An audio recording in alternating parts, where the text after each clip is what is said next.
नमस्कार। आपका अखबार के YouTube चैनल पर आपका स्वागत है। मैं हूं प्रदीप सिंह। 10 महीने बाद अध्यक्ष चुने जाने के बाद अक्टूबर 2022 में पार्टी का राष्ट्रीय अध्यक्ष चुने जाने के 10 महीने बाद मल्लिकार्जुन खड़गे अपनी वर्किंग कमेटी बना पाए, कांग्रेस कार्य समिति का गठन कर पाए। ये अब तक की सबसे बड़ी कार्य समिति है। वहाँ तय हुआ था कि इसकी सदस्य संख्या 25 से बढ़ाकर 35 कर दी जाए। बनी आखिर में 39 सदस्यों की 39 मेंबर्स की कांग्रेस वर्किंग कमेटी, और इसमें परमानेंट इन्वाइटी, स्पेशल इन्वाइटी और आनुषंगिक संगठनों के जो प्रभारी हैं उन सबको विशेष निमंत्रित के रूप में जोड़ लिया जाए तो 84 सदस्यों की वर्किंग कमेटी बनी है। 2 कार्यक्रमों में, एक उदयपुर में जो चिंतन शिविर हुआ था और फरवरी 2023 में रायपुर में पूर्ण अधिवेशन हुआ था, प्लेनरी सेशन कांग्रेस का। दोनों में ये प्रण किया गया था, ये कहा गया था, ये वादा किया गया था कि वर्किंग कमेटी जो बनेगी उसमें 50% लोग 50 साल की उम्र से कम के होंगे। एवरेज एज जो है वर्किंग कमेटी की 66 है, और ये जो 50 साल से कम के 50% वो वादा पूरा नहीं हो पाया। लेकिन ये सब छोटी बातें हैं। वर्किंग कमेटी का गठन बताता है कि कांग्रेस की राजनीतिक मनोदशा क्या है। वो बताता है कि कांग्रेस का वर्तमान और उसकी भविष्य की दशा और दिशा क्या होगी। अब आप देखिए, अब कह सकते हैं आप कि कांग्रेस वर्किंग कमेटी के केवल गठन से ये सब कैसे हो सकता है। उससे एक इंडिकेशन मिलता है पार्टी किस दिशा में सोच रही है, किस तरह से सोच रही है। अब इसमें 3 ऐसे सदस्य हैं जिनमें से 2 वॉलंटरी रूप से एक्टिव पॉलिटिक्स से रिटायर हो चुके हैं। A.K. एंटनी 82 साल के, अंबिका सोनी 80 साल की है। दोनों स्वतः घोषणा कर चुके हैं कि हम सक्रिय राजनीति से अलग हो गए। तीसरे सदस्य हैं 90 साल के मनमोहन सिंह, जिनको संसद कभी अगर लाना होता है तो व्हील चेयर पर लाना होता है। लेकिन क्या बहाना क्या दिया गया उनको वर्किंग कमेटी में शामिल करने का कि ये नियम है कि जो भी पूर्व अध्यक्ष हो और पूर्व प्रधानमंत्री हो वह स्वतः वर्किंग कमेटी के सदस्य बन जाते हैं। तो आपको याद दिला दें, 1999 में सोनिया गांधी अध्यक्ष चुनी गई थी, तब पीवी नरसिम्हा राव जीवित थे। वो पूर्व प्रधानमंत्री भी थे और पूर्व राष्ट्रीय अध्यक्ष भी थे। तब ये नियम कहाँ था? तो नियम तो बहाना है। दरअसल ऐसे लोगों से वर्किंग कमेटी को भरना था जो या तो चुप होकर सहमति दें या फिर बोले तो समर्थन में बोले। तो इसमें आपको 2 तरह के लोग मिलेंगे। एक पुराने वफादार जो परिवार से अलग या परिवार के खिलाफ बोलने का कभी साहस नहीं करते, और दूसरे ऐसे लोग जो राहुल गांधी की कोठरी के सदस्य हैं, उनके दरबार के रत्न हैं, उनको शामिल किया गया। इसमें 2 नाम अलग आपको दिखाई देंगे। एक है शशि थरूर का नाम, जो मल्लिकार्जुन खड़गे के खिलाफ चुनाव लड़े थे अध्यक्ष का। उनको अलग थलग कर दिया गया था, लेकिन लगा कि उसका मैसेज गलत जा रहा है, उनको वापस लाया गया। मतलब 2009 में जब से वो कांग्रेस पार्टी में आए हैं, पहली बार कांग्रेस वर्किंग कमेटी के सदस्य बने। और दूसरा सचिन पायलट।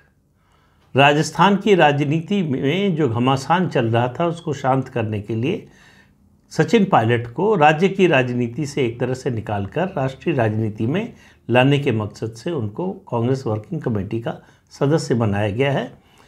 एक समय ये बहुत बड़ी बात होती थी कांग्रेस वर्किंग कमेटी का सदस्य बनना, जब पार्टी बड़ी थी, जब पार्टी का जनाधार बड़ा था, जब पार्टी का प्रभाव बड़ा था, जब ये कार्य समिति का एक समय था जब इसके आधे सदस्यों का चुनाव होता था। रायपुर के अधिवेशन में भी तय हुआ था कि 35 में से 18 सदस्यों का चुनाव होगा, लेकिन 10 महीने में चुनाव कराने की हिम्मत पार्टी आलाकमान जुटा नहीं पाया। ये पूरी वर्किंग कमेटी आपको दिखाई देगी कि गांधी परिवार के वफादारों से भरी हुई है।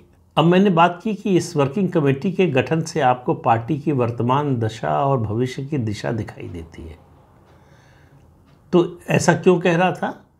देखिए, वर्किंग कमेटी में सिर्फ 5 लोकसभा सदस्य हैं और 5 लोकसभा सदस्यों में से 2 गांधी परिवार के हैं। तो परिवार से बाहर सिर्फ 3 लोकसभा सदस्य वर्किंग कमेटी के सदस्य हैं और 10 राज्यसभा के सदस्य हैं जो चुनाव हार गए हैं या चुनाव लड़ नहीं सकते या लंबे समय से चुनाव लड़े नहीं, और 19 ऐसे सदस्य हैं जो लंबे समय से या तो चुनाव लड़े नहीं या हार गए और कहीं भी न तो एमएलए हैं न तो एमपी हैं। तो इससे आप अंदाज़ा लगाइए कि अगर आप भविष्य की पार्टी बना रहे हैं या वर्तमान की भी पार्टी बना रहे हैं, अगर आप भारतीय जनता पार्टी से लड़ना चाहते हैं जो 24 घंटे एजिटेशनल मोड में रहती है सत्ता में रहने के बावजूद, जो संगठन को हर समय मांझती रहती है, इतना रोबस्ट ऑर्गेनाइजेशन होने के बावजूद लगातार चर्निंग चलती रहती है, बदलाव होता रहता है, नए लोगों को लाते रहते हैं, पुराने लोगों को अलग अलग जिम्मेदारी देकर अलग तरह का काम लिया जाता है और लगातार कोई न कोई कार्यक्रम पार्टी का 12 महीने चलता रहता है। उस पार्टी से लड़ने के लिए जो आपने सेना तैयार की है उससे पता चलता है कि आपकी गंभीरता कितनी है। अब इन 35 सदस्यों में से 25 सदस्य पुरानी वर्किंग कमेटी से हैं, 2 नए लोग जो आए हैं, मतलब जिनका जिक्र किया मैंने, सचिन पायलट और शशि थरूर, उसके अलावा अशोक चौहान महाराष्ट्र से जो पूर्व मुख्यमंत्री हैं महाराष्ट्र के, और दूसरे चरणजीत सिंह चन्नी जो पंजाब के पूर्व मुख्यमंत्री हैं। अब इन दोनों के बारे में सुनिए। पंजाब का चुनाव नतीजा आने के बाद से चरणजीत सिंह चन्नी कहाँ थे ये कांग्रेस के लोगों को भी पता नहीं। बाद में एक बयान आया कि वो इलाज के लिए विदेश गए हुए थे, उसके अलावा किसी को कुछ पता नहीं। पार्टी के किसी कार्यक्रम में वो कहीं दिखाई नहीं दिए। पंजाब में उनका कोई कार्यक्रम लगा हो, कुछ कर रहे हों, ऐसा नज़र नहीं आया। तो सवाल यह है कि इन दोनों को क्यों शामिल किया गया। दोनों के बारे में पिछले काफ़ी समय से ये चर्चा रह रहकर चलती रहती है कि ये पार्टी छोड़ने वाले हैं। महाराष्ट्र में अशोक चौहान के छोड़ने का बड़ा असर होगा। हालांकि पार्टी छोटी हो गई है तो छोटा असर होना चाहिए, लेकिन अशोक चौहान जनाधार वाले नेता हैं, इसलिए उनका जाना बड़ी खबर होगी। उसी तरह से चरणजीत सिंह चन्नी, उनका कोई बड़ा जनाधार नहीं है, लेकिन उनका एक सांकेतिक महत्व है और वो है अस्मिता की राजनीति के चलते। कांग्रेस ने जब उनको मुख्यमंत्री बनाया था पंजाब का, तो ढिंढोरा पीटा था कि पहली बार दलित को मुख्यमंत्री बनाया है कांग्रेस पार्टी ने, और पूरे देश का दलित समाज जो है अब कांग्रेस पार्टी के साथ जुड़ जाएगा, ये गेम चेंजर है, और जाने क्या क्या बातें कही गई थी। चुनाव के बाद चरणजीत सिंह चन्नी को उनको मुख्यमंत्री बनाने वाले ही भूल गए। अब याद आई है, झाड़ पोंछ कर निकाला गया है इस मकसद से कि कहीं पार्टी छोड़कर चले न जाए। तो कांग्रेस वर्किंग कमेटी का गठन करते समय भले ही पार्टी का अध्यक्ष परिवार से बाहर का हो, इस बात का पूरा ध्यान, बल्कि इसी बात का पूरा ध्यान रखा गया है कि जितने भी लोग हों वो परिवार के प्रति वफादार हों। अपवाद के लिए जो है शशि थरूर जैसे लोग हैं, मनीष तिवारी भी हैं। मनीष तिवारी को हालांकि मुख्य वर्किंग कमेटी में नहीं रखा गया है, परमानेंट इन्वाइटीज़ में है। उसके अलावा आनंद शर्मा को ले लिया गया है। ये शशि थरूर, आनंद शर्मा, मनीष तिवारी, ये 3 लोग वो हैं जिन्होंने, जो G23 के सदस्य थे, जिन्होंने रिफॉर्म के लिए लिखा था, जिन्होंने कहा था कि वर्किंग कमेटी का और उससे नीचे सभी पदों का चुनाव होना चाहिए। आज वो नॉमिनेटेड कैटेगरी में सदस्य बनने के लिए मान गए। इससे पता चलता है, मतलब पता तो पहले से भी था कि G20 जो था वो एक तात्कालिक बुलबुला था। जिन लोगों ने G23 का गठन किया, उन्होंने एक हिम्मत दिखाई बोलने की, पहली बार परिवार के खिलाफ। उससे ज़्यादा उनका साहस नहीं था, उससे ज़्यादा उनकी सामर्थ्य नहीं थी, इसलिए वो कुछ कर नहीं पाए। इसलिए जो है अलग थलग हो गए, बिखर गए। गुलाम नबी आज़ाद पार्टी छोड़कर चले गए और बाकी लोगों ने समझौता कर लिया। तो समझौता जिन्होंने कर लिया उनको आजमाने के लिए माफ़ कर दिया गया है। लेकिन मैं एक और बात कह रहा हूँ, इस वर्किंग कमेटी के सदस्यों के नामों पर ज़रा गौर कीजिए तो आपको समझ में आएगा। उत्तर प्रदेश देश का सबसे बड़ा राज्य, लोकसभा की 80 सीटें आती हैं। कोई भी राष्ट्रीय पार्टी अगर अपनी वर्किंग कमेटी बनाएगी तो सबसे ज़्यादा रिप्रेजेंटेशन किस राज्य को मिलना चाहिए? बड़ा स्वाभाविक सा उत्तर है कि उत्तर प्रदेश को। लेकिन उत्तर प्रदेश से केवल 3 सदस्य हैं, और उससे भी आश्चर्य की बात कि वो तीनों सदस्य गांधी परिवार के व्यक्ति हैं। सोनिया गांधी, राहुल गांधी और प्रियंका वाड्रा। उत्तर प्रदेश से कांग्रेस वर्किंग कमेटी में 3 सदस्य और तीनों परिवार के सदस्य। यानी आप समझिए कि उत्तर प्रदेश में पार्टी को खड़ा करने का कोई इरादा कांग्रेस पार्टी का है नहीं, या वो मान चुकी है कि ये उसके बस के बाहर की बात है। उसकी सामर्थ्य ही नहीं है कि उत्तर प्रदेश में न तो इच्छा शक्ति बची है कि उत्तर प्रदेश में फिर से पार्टी को खड़ा किया जा सकता है। राहुल गांधी ने एक बार कोशिश करके देख ली, फिर प्रियंका वाड्रा को जिम्मा दिया गया, उन्होंने कोशिश करके देख ली। तो इन दोनों की कोशिश के बाद उत्तर प्रदेश में कांग्रेस पार्टी का ग्राफ लगातार नीचे गया। सुधरना, बेहतर होना वो तो बात छोड़िए, जो था वो भी नहीं रह पाया। फिर भी ये तीनों वर्किंग कमेटी के मेंबर हैं, और कहने को परिवार से बाहर का अध्यक्ष है, परिवार का कोई दखल नहीं है, लेकिन परिवार के अलावा और किसी का दखल नहीं है। पार्टी परिवार के कब्जे में है, ये बात कांग्रेस के लोगों को स्वीकार कर लेना चाहिए। तो पार्टी में परिवार का दबदबा उसी तरह से कायम है। राहुल गांधी ने ये साबित करके दिखाया है कि पद की ज़रूरत नहीं है अधिकार पाने के लिए। आप किसी पद पर न रहें तब भी सर्वाधिकार सुरक्षित है आपके लिए। यानी परिवार जो तय करेगा, परिवार जो कहेगा वही होगा। और आप देखिए कांग्रेस के इस समय 4 राज्यों में सरकार है। कोई भी मुख्यमंत्री कांग्रेस वर्किंग कमेटी का सदस्य नहीं है। राजस्थान सरकार के एक मंत्री को शामिल किया गया है। क्यों शामिल किया गया है?